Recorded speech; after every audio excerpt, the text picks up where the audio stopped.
thế rồi nó anh nó mò cùng ta lại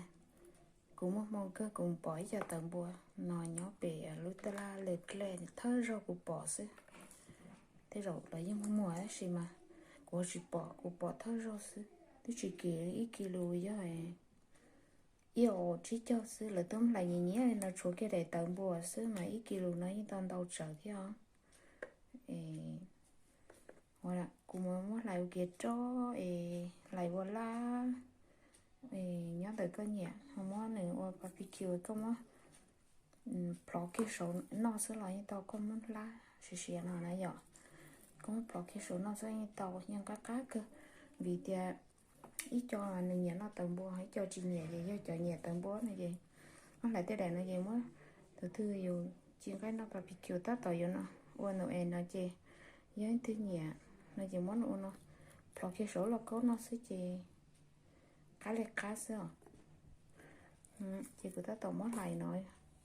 cho nó dùng mối kêu kia cho chị cứ chế kho của lá chị họ mới ý cho ta kỳ theo bé nó ô phải trường đời chị gọi là bé nó chó nó lại rống thừa chị tao đóp lâu liền là đóp lâu rống thế là mất lại cho chọc vào chết ta này cái kilo mà tao đâu có thế nào cũng mới vừa tan cho cũng chưa nông lời tiền bỏ chuẩn gì nào lời hết tiền wow cái chăn tao tan bộ ấy trời nông gì ấy là thứ chỉ mua lời do lời tuồng ra tôi phát cho lời mua xứ này chị của chị đi ta lên của chị tao lên nọ xứ của xã thế mà của xã tao chắc nó thì cho tao mua nên thiệt chỉ gì thế hả thế là khó mà của tôi muốn nông toàn bà tôi là tôi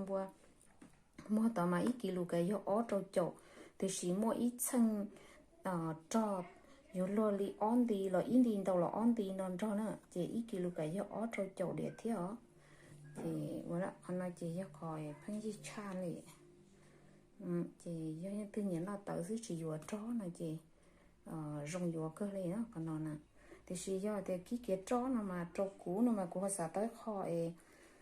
lưới liền đợn cho cũng muốn mình chuyển cái chỉ sơ thế họ có cho thấu này chỉ lại chen nhóm lên đầu xứ